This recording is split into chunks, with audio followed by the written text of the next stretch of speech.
ભાઈ અમારે સબભૂમિ ગોપાલ કી અમારે ક્યાં કોઈ પાસે રોટલા ખાવા છે? ઈશ્વરની કૃપા છે. જે કઈ છે આપણા આપણે મુઠ્ઠી જેવડું પેટ છે એ ભરવા તું જો 5 મણની કાયાને ક્યાંય ઝુકાવી દેવી પડતી હોય તો ધૂળ પડી એવા પેટમાં. આ કિસ્સામાં જે ઓડિયન્સની ગાળો ખાધી એટલી કોઈ કિસ્સામાં નથી ખાધી. જી જી બધાએ ભરપૂર ગાળો દીધી. આ તો જયરાસિંહનો માણસ છે ને પૈસા ખાઈ ગયા છે ને ફાટી પડ્યા છે ને વગેરે વગેરે. આજે એમાં એક નવીન ધડાકો એટલે કે નવો ખુલાસો પણ એમાં થયો. જયરાસિંહના બંગલામાં પોતે જાય છે એ સીસીટીવી ફૂટેજ છે. ત્યાંથી પાછો પેદલ પોતાની રીતે બહાર નીકળે છે. માની લો કે આ લોકોએ મારી મારીને એને તોડી નાખ્યો તો પાછો પોતાની મેળે તો નીકળી ન શકે ને. જો હાડકા ભાંગી નાખ્યા હોય કે મૃત્યુ તુલ્ય એવી મારામારી થઈ હોય તો એ હાલીને જાય ખરો?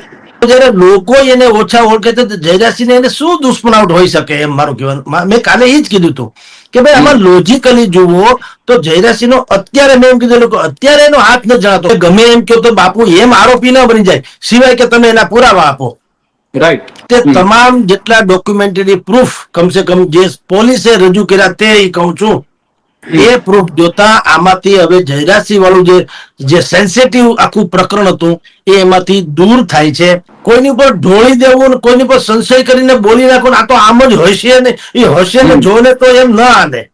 હાલ જોઈએ તો છેલ્લા 2 દિવસથી ગુજરાતભરમાં ચર્ચાનું કેન્દ્ર જો કોઈ હોય તો એ છે ગોંડલ શહેર અને ચર્ચાનું કારણ છે રાજકુમાર જાટ નામનો એક યુવક છે. તેમની કહી શકાય કે અકસ્માતમાં તેનું મૃત્યુ થયું. જે રીતે ઘટનાઓ તમામ એક પછી એક બનતી રહી અને છેક સુધી ચર્ચાઓ છે તે થતી રહી છે. હજુ પણ જે ચર્ચાઓ થઈ રહી છે ત્યારે આ જ મુદ્દાને લઈને વાત કરવી છે ત્યારે આપણી સાથે હેડલાઇન ન્યૂઝના ગ્રુપ એડિટર અને વરિષ્ઠ પત્રકાર જગદીશ મહેતા સર જોડાઈ ચુક્યા છે. તો આવો તેમની સાથે જ સીધી વાત કરીએ વાત ગુજરાતી પર. સર સૌપ્રથમ વાત ગુજરાતીમાં આપનું ખૂબ ખૂબ સ્વાગત છે. સર એક એવો યુવક કે જેને લઈને 2 દિવસથી ચર્ચાઓ થઈ રહી છે રાજકુમાર જાટ નામનો યુવક છે ને જે રીતે એક બાદ એક કહી શકાય કે સામે આવતું ગયું. પોલીસ દ્વારા પ્રેસ કોન્ફરન્સ કરવામાં આવી અને તેમાં કહેવામાં આવ્યું કે અકસ્માતમાં મૃત્યુ થયું છે અને હજુ પણ સર ચર્ચાઓ થઈ રહી છે. સર શું કહેશો આ ઘટનાને લઈને?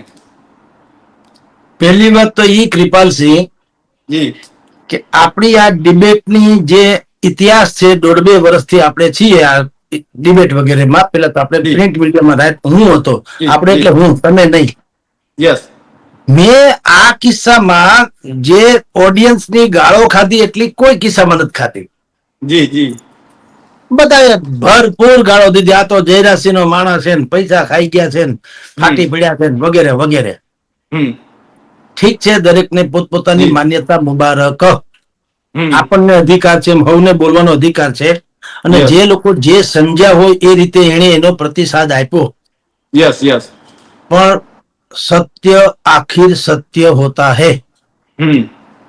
અંતે શું થયું બધા જ ને એમ હતું. હું તમને ત્યારે કહેતો હતો કે ખટારો કાર આરે ભટકાય, કાર સાયકલ વાળા આરે ભટકાય, સાયકલ વાળો હાલતા માણસ આરે ભટકાય તો હંમેશા વાંક વાહન મોટું વાહન હોય એનો જ વાંક દેખાય. જી. પૂર ઝડપે આવતો ખટારો જે છે એને એમ કે કારને અડફેટે લીધી. પૂર ઝડપે આવતી કારે એમ કે સાયકલિસ્ટને અડફેટે લીધી. પૂર ઝડપે આવતો સાયકલ વાળાએ વૃદ્ધાને અડફેટે લીધી. બધું જે ઈજાગ્રસ્ત છે એની ફેવરમાં સહાનુભૂતિ આપણી સ્વાભાવિક હોય અને એમ જ લાગે કે સામે વાળો જ હરામી છે જેને આ બધું કરી નાખ્યું. જ્યારે કે ઘરેથી કોઈ પણ માણસ નીકળે તો ક્યારે એવું તો ન હોય ને કે અહીંથી નીકળો તો હાલો એક બધાને ઉડાડતા જઈએ એમ. જી. એવું તો ના હોય. એવી રીતના જયરાસિંહ બાપુનું કે એના માણસોનું કે જે કાંઈ છાપ છે એટલે બધાને એમ લાગ્યું કે આણે જ રાજકુમાર નામના યુવાનને મારી તોડી એવો નાખ્યો કે અંતે એને મારી નાખ્યો, મારીને ક્યાંક ફેંકી આવ્યા. હવે આ બધાની માન્યતા હતી. મેં તમને પેલા ઉદાહરણો આપ્યા એની જેમ. તો માન્યતા તો એને મુબારક. આપણે શું કીધું તું? આપણે એમ કીધું કે જયરાસિંહ અમારા માસીના છોકરા નથી, કાયદો કાયદાનું કામ કરશે. આપણે ક્યાંય કીધું નથી કે જયરાસિંહને ક્લીન ચીટ આપી દો ગમે એમ કરીને. આપણે એમ કીધું તું કે ભાઈ સીસીટીવી ફૂટેજ જે છે એમાં પણ દેખાય છે કે જયરાસિંહના બંગલામાં યુવાન પોતે આવે છે, પછી ત્યાંથી બહાર નીકળે છે. બહાર નીકળ્યા પછી એ પોતાની રાતના રૂમે જાય છે. રૂમ છોડીને વયો જાય પછી સીસીટીવી ફૂટેજ બધા બહાર આવે છે જ્યાતા. આજે એમાં એક નવીન ધડાકો એટલે કે નવો ખુલાસો પણ એમાં થયો કે તમારી એ જયારે પોતાના ઘરે આવ્યો જયરાસિંહના ઘરેથી ઘરેથી પોતાના ઘરે એટલે અલગ રૂમ રાખીને જ્યાં રહેતો તો ત્યાં એના ફાધર ની Yes. હારે નહીં, હમ ત્યાં આવ્યો પછી ત્યાંથી ઘરેથી નીકળ્યા અને કોઈ એક સ્થળે પોતે જ્યાં પહોંચ્યો હોય ત્યાં પોતે જ પોતાના બધા કપડા કાઢી નાખ્યા, હમ નિર્વસ્ત્ર. ઓકે. પોલીસનું સત્તાવાર કહેવાનું છે. પાછું એમાંય કાલ અમારે કોઈ એમ ન કે તમે આમ કીધું, ખોટું પડે તો પાછું જે હશે એ તમને કહેશું. જી જી. એટલે જે ગઈકાલે પણ આપણે વાત કરી હતી કે એક તો માનસિક અસ્વસ્થ જેવી એની હાલત હતી, હમ બીજું એના વિશે કહેવાય છે કે નશેડી હતા. આપણી પાસે કોઈ પુરાવા નથી પણ કહેવાય છે, Yes. જેમ જયરાજસિંહ અપરાધી છે એમ કહેવાતું હતું ને ગઈકાલ સુધી તો, કે જયરાજસિંહ અપરાધ છે, એને મારવી નાખ્યો છે, ગણેશે મારવીને, એવું બધી જે વાતો હતી તો એ હતી એમ મેં એ વાતો કરેલી કે આવું પણ કહેવાય છે. એમ કહું, Yes. કહેવાય છે નો અર્થ છે નહીં, કહેવાય છે. સાચું ખોટું તો Yes. તપાસના અંતે. તો એક તો એ નશેડી હતા એવું કહેવાય છે, બીજું જી. માનસિક અસ્વસ્થ હતા એવું કહેવાય છે. હવે આજે એ બે વાતને જડબે સલાહ પુરાવો મળ્યો. પોલીસે કીધું કે કોઈ એક સ્થળે જઈને એને નિર્વસ્ત્ર બની ગયો ઈ છોકરો અને મીંડો ચાલવા, એટલે કોઈક માણસે પછી એ રસ્તામાં રોક્યા હોય અને એને પાછી કપડાં પહેરાવ્યા હોય. હમ હવે સરવાળે તમે જુઓ કે એના ભાઈ જયરાજસિંહના બંગલામાં પોતે જાય છે, એ સીસીટીવી ફૂટેજ છે, ત્યાંથી પાછો પેદલ પોતાની રીતે બહાર નીકળે છે. માની લો કે આ લોકોએ મારીને એને તોડી નાખ્યો તો પાછો પોતાની મેળે તો નીકળી ન શકે ને, કોઈ ટીંગા ટોળી કરીને લઈ આવ્યો હોય તો સમજી શકાય કે બહુ માર્યો હોય. હાલાકી એની સાથે જે કઈ બન્યું તો છે જ. તો ગઈકાલે આપણે કીધું હતું યસ. કે એ લોકો જયારે પિતા પુત્ર બંને જયારે મોટરસાયકલ લઈને આવ્યા જયરાજસિંહના બંગલા પાસે, મોટરસાયકલ ઉભી રાખી, ત્યારે બંને વચ્ચે રકઝક ચાલતી જ હતી. જી અને જી. રકઝક ચાલતી હતી એટલે એના માણસો, જે જયરાજસિંહના માણસો ત્યાં બેઠા જ હોય છે 15-20 જણા, એમાંના Yes. કેટલાક લોકોએ કીધું કે ભાઈ શું છે, બધાને એમ લાગ્યું કે કોઈ એક યુવાન કોઈ એક વૃદ્ધને ધમકાવી રહ્યો છે. હમ એને ખબર નથી કે આ પિતા પુત્ર છે. જી. હવે એને જયારે પડકાર્યો ઓલા યુવાનને, એટલે યુવાને શું કીધું, એને આની સામે ગાળાગાળી કરીને આ લોકોને પડકાર્યા. હમ તો તમે ને આપણે ઈ વાત તો જાણીએ છીએ કે આને જી. તમે પડકારો એટલે વાત થઈ ગઈ પૂરી. તમે હમ. સિંહને હળી કરો તો શું થાય? એટલે ઈ લોકોએ શું કીધું કે આને ભાઈ ઘરમાં લઈ લ્યો. ઘરમાં એટલે ઈ ત્યાં ગેરેજ જેવું જે છે, જયરાજસિંહ બાપુ જે બેસે છે તે, એટલે જી. ઘરમાં લઈ ગયા, ત્યાં ઝાપટ ઝુપટ કરી પણ હોય, એમાં કઈ આપણે ઇનકાર ક્યાં કરીએ છીએ. એના Yes. ફાધરે કીધું છે, કે ઘરમાં ગયા, જી. મારા માથાકૂટ થઈ, મારામારી થઈ, કે બે પાંચ ઝાપટ મારી જે હોય. પછી આને કીધું કે અમે એને છોડાવવા ગયા, એટલે એના ફાધરે કીધું કે મેં છોડાવ્યો તો મને ઝાપટ મારી. આ બધી ઘટના એના ફાધરે કીધેલી વાત છે, તમે કે મેં નજરે જોયેલી નથી. પણ જી. જે હોય તે પછી પાછા સીસીટીવી ફૂટેજમાં જોવા મળે છે કે છોકરો પોતે પાછો હાલીને વયો જાય છે. હવે જો હાડકા ભાંગી નાખ્યા હોય કે મૃત્યુ તુલ્ય એવી મારામારી થઈ હોય તો એ હાલીને જાય ખરો? અને જી. ત્યાંથી નહીં, પોતાના ઘરેથી પાછું હાલીને, તમે જુઓ ક્યાં સુધી સીસીટીવી ફૂટેજ નીકળ્યા ભાઈ સાહેબ. ખાલી વાત હોય ને, એને ગાડીમાં બેસાડીને સાપર લઈ ગયા હોય, સાપર થી બેસાડીને હનુમાન મંદિરે લઈ ગયા, ત્યાંથી રામ મંદિરે લઈ ગયા હોય, એવું હોય તો હજી ઠીક, પોતે ચાલે છે બાકાયદા. હમ હવે જો એટલો માર મારવામાં આવ્યો તો પોતે એકલો તો ચાલે નહીં. હમ અને તમે એની ચાલ જોઈ શકો છો. માણસ કે ને, જી. મર્યા પછી કોઈ દિવસ કોઈને અવગુણ ગાવા ન જોઈએ. હમ આપણે ભગવાન એના આત્માને શાંતિ રાખે, પાપે, યસ. પણ હું તમને એની તમે ચાલ જુઓ તો ખ્યાલ આવે, એ નોર્મલ તો નથી જ લાગતો. પછી ઈ પીડિત હોય, એને લાગ્યું હોય, એને ઈ હતપ્રભ હોય, ફ્રસ્ટ્રેશનમાં હોય, એ જુદી ઘટના છે. પણ એટલીસ્ટ જે તમારી ને મારી જે ચાલ છે વ્યવસ્થિત ચાલવાની, એવી તો ન હતી Yes. જ. એનો અર્થ એમ છે કે જે પોલીસ કહે છે કે માનસિક અસ્વસ્થ અથવા તો એ ટેન્શનમાં, તો એ વાત હકીકતે સાબિત થાય છે. તો આખરે શું થયું? આખરે જી. એ જ વાત અત્યારે લીગલી કહું છું, એ પણ હજી આની તપાસ નીકળે ને કાલ બીજું કૌભાંડ નીકળે તો પાછા કોઈ આપણી પર ચડી ન બે, તમે હું કામ માની લીધું. આ કઈ છે, મેં કાલે કીધું તું, આજે કહું, આપણે કઈ જી. જયરાજસિંહ બાપુની હોપારી લીધી નથી બચાવવાની, અને એ આપણો ધર્મ નથી. આપણું કામ છે સત્ય સનાતન વાત કરવાની. કોઈને ખરાબ લાગે તો મુબારક. હમ અને કાંઈ એને પુરાવા સહિત વાત કરવી છે. ગાળી ગલોચ કરવાથી સત્ય બદલાઈ ન જાય સાહેબ. હમ તમે ગમે એમ કહો તો બાપુ એમ આરોપી ન બની જાય, સિવાય કે તમે એના પુરાવા આપો. રાઈટ. તો પુરાવા આપો તો આ ગણેશ તો જેલમાં જ ગયા હતા ને, હમ બધું હતું, ડોક્યુમેન્ટરી પ્રૂફ હતું, જેલમાં જવું પડ્યું હતું. એમાં ક્યાં ના છે? એ તો કર્યા ભોગવે હોવ. પણ કારણ કે જયરાજસિંહ બાપુ છે ને એના ઘરે એની હારે કઈ એક્સિડન્ટ થયો એટલે ગમે એમ કરીને એને જ બધી માન નાખો. એટલે ભાઈ મેં કાલે કીધું તું કે એના કઈક લેવલની વાત હોય તો હજી ઠીક. ભાઈ જે રાજકુમાર છે કોઈ રાઇવલ ગ્રુપ નો હોય, રાઇવલ પક્ષ નો હોય, આને નડે એમ હોય, બહુ સારો નેતા, ઉગતો આશાસ્પદ નેતા હોય, રાજકારણી હોય, અથવા તો કાંઈક પણ હોય એવું, અથવા તો કઈક નબળી નાડ જાણતા હોય, આવું બધું હોય તો હજી ક્યાંક સમથિંગ સમજી શકાય કે કાંઈક એમની સાથે અજુગતું બન્યું હોય. હવે આ રાજકુમાર નામનું પાત્ર છે એનું આ બધું બન્યું ત્યારે તો અડધા ગોંડલ ને ખબર પડી, દુનિયાને તો પહેલી વખત ગોંડલ ને પછી ખબર પડી કે આ ભાઈ આવું કઈક કરે છે ને યુપીએસસી નું ભણે છે વગેરે વગેરે. તો જયારે લોકો એને ઓછા ઓળખે છે જયરાજસિંહ એને શું દુશ્મનાવટ હોઈ શકે એમ મારું કહેવાનું. મેં કાલે એ જ કીધું હતું કે ભાઈ આમાં લોજિકલી જુઓ તો જયરાજસિંહ નો અત્યારે મેં એમ કીધું કે અત્યારે એનો હાથ ન જણાતો, કાલ સવારે તપાસ નીકળે જે કઈ નીકળે તો જુદી ઘટના છે. પણ જે વાત આપણી ફરજ શું છે કે જે આપણને સાંભળનારા લોકો છે ને પેલા એક વાત કરે કે આ ટ્રુથ, આ નગ્ન સત્ય વાત આ છે, ફેબ્રિકેટેડ નહીં. યસ. કોઈની પર ઢોળી દેવું, કોઈની પર સંશય કરીને બોલી નાખવું, આ તો આમ જ હશે ને એ હશે ને જોને તો એમ ના હાલે. Yes yes. છે એ હાલવું જોઈએ એમ કઉ છું. અને જો આ બધાએ જેને આપણી ટીકા કરી તો ભગવાન એને શું કે તમે જો એ લોકોએ કરી પણ આજે શું થયું મને કયો, મનોમન એ લોકોને થયું કે વાસ્તવિકતા શું થઈ. અને તમારી પાસે એવો કોઈ આધાર પુરાવો હોય તો બોલાવો કે અમને આપો. મારો વોટ્સએપ નંબર એ બધાને ખબર છે. પણ ખાલી ઓલું મોટું વાહન છે એટલે નાના વાહનનો જ વાંક ન હોય, મોટા વાહનનો વાંક હોય એમ માની લેવાને કોઈ કારણ નથી. ખેર, પણ અત્યારે તો મેં કીધું તેમ આ રીતે પ્રકરણ જે છે એ ઢબુરાતું જાય છે. આ લોકો એના ફાધર છે રતનલાલ જાટ છે એ અત્યારે ત્યાં રાજસ્થાન ગયા છે, ત્યાં એની અંત્યેષ્ટિ કરવામાં આવી છે, એટલે અંતિમ વિધિ કરવામાં આવી દીધી.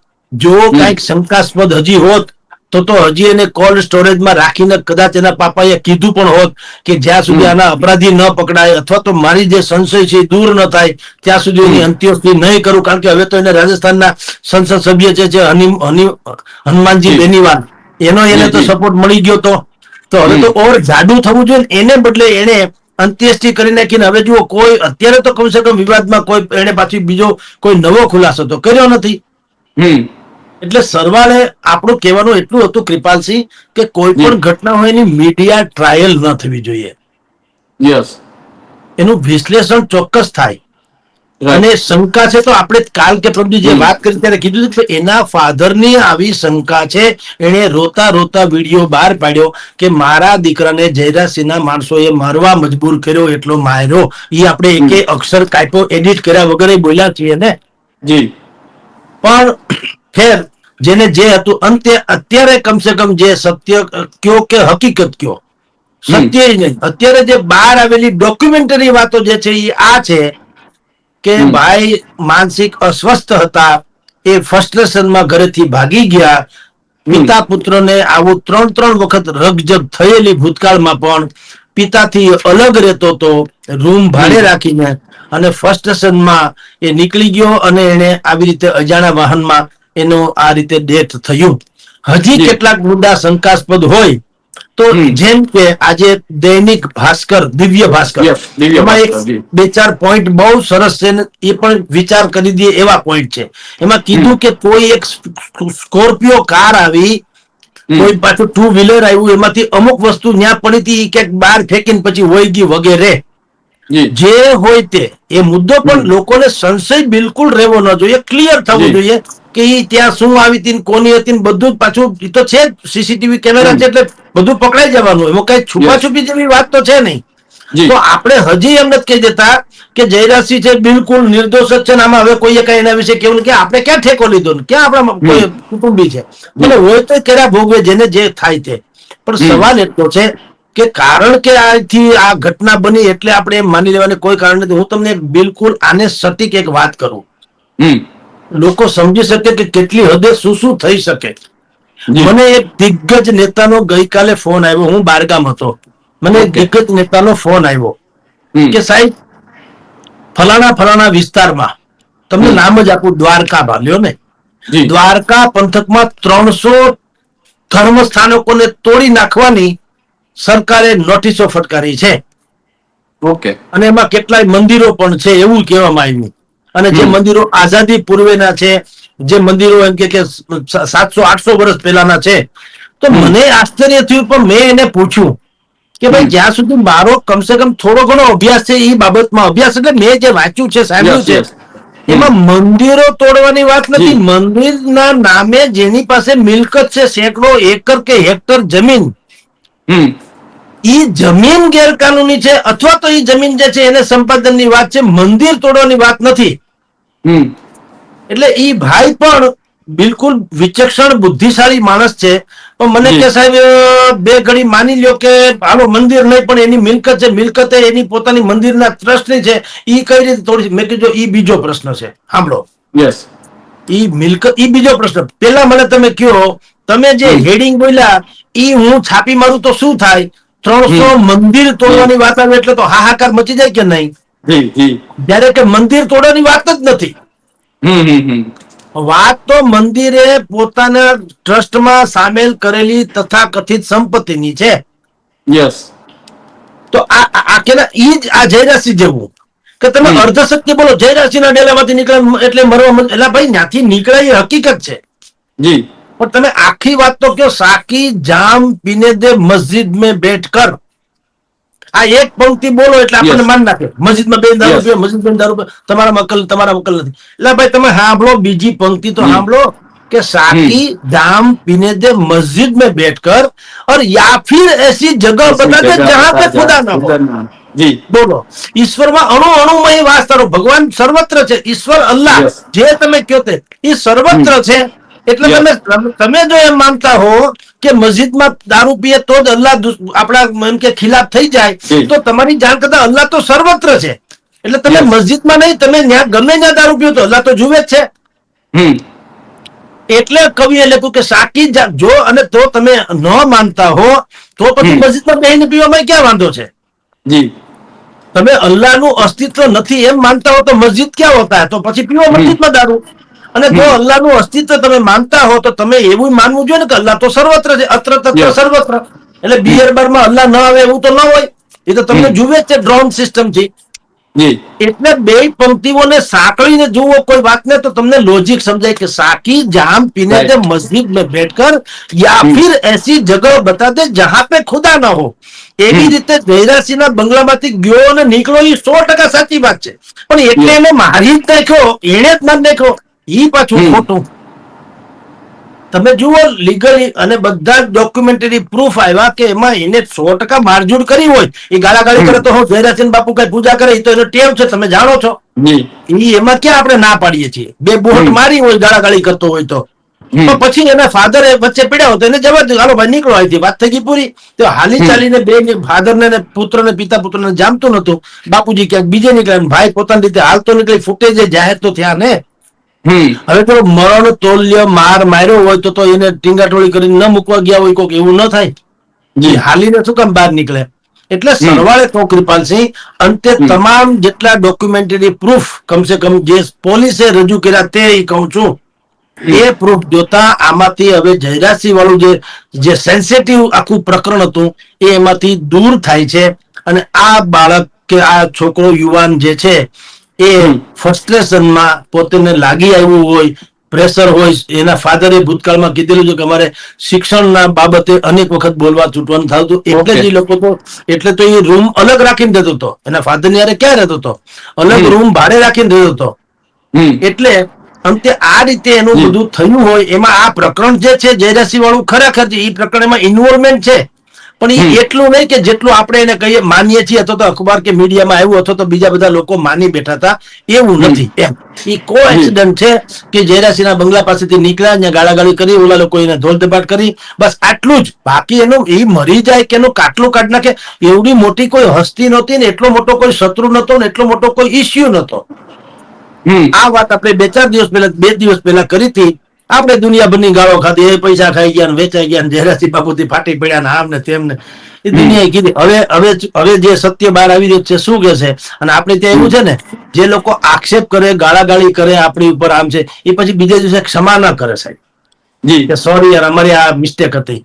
એને એમ જ Right, લાગે right. આપણે રૂપિયા જ ખાઈ ગયા ને કાં જયરાસિંહ બાપુથી ફાટી પડ્યા ને કાં આપણે કઈક Right. વાકાતરા બોલ્યા ને કાં આપણે તો એમ કે મોટા છે એની ફેવર કરીએ નાના છે એની કઈ લા ભાઈ અમારે સબ ભૂમિ ગોપાલ કી અમારે ક્યાં Yes. કોઈ પાસે રોટલા ખાવા છે ઈશ્વરની કૃપા છે જે કાંઈ છે હમ. આપણે મુઠ્ઠી જેવડું પેટ છે એ ભરવા તું જો 5 મણની કાયાને ક્યાંય ઝુકાવી દેવી પડતી હોય તો ધૂળ પડી એવા પેટમાં હમ તો ફોડી નાખવું સારું એટલે એ હમ. જે નથી જાણતા ઓળખતા એની જુદી ઘટના છે ને આપણે એને હમ. મુબારક કહી ભગવાન એને સુખી રાખે પણ મૂળ વાત સનાતન સત્ય આ છે અત્યારે જે બહાર આવ્યું છે કે લીગલી કહું છું નૈતિક બૈતિક ના આક્ષેપ જુદા છે જી એ જયારે આવે ત્યારની વાત એ હશે એ કહેશું પાછા કાનો મેથી જી આપણું જર્નલિઝમ નું એક જ સૂત્ર છે કૃપાલસિંહ હમ કાનો મેથીમાં રે અને કાનો યસ ભાળે એવું કે વાત થાય પૂરી. યસ જી રાઈટ જી રાઈટ જી સર આપનો કિંમતી સમય આપવા બદલ ખૂબ ખૂબ આભાર તો આ હતા હેડલાઇન ન્યૂઝના ગ્રુપ એડિટર અને વરિષ્ઠ પત્રકાર જગદીશ મહેતા સર અને સરે જે રીતે વાત કરી ગોંડલની ઘટનાને લઈને વાત કરી છેલ્લા કેટલાક 2 દિવસથી જે ગોંડલની ઘટનાને લઈને ચર્ચાનું કેન્દ્ર ગોંડલ બન્યું છે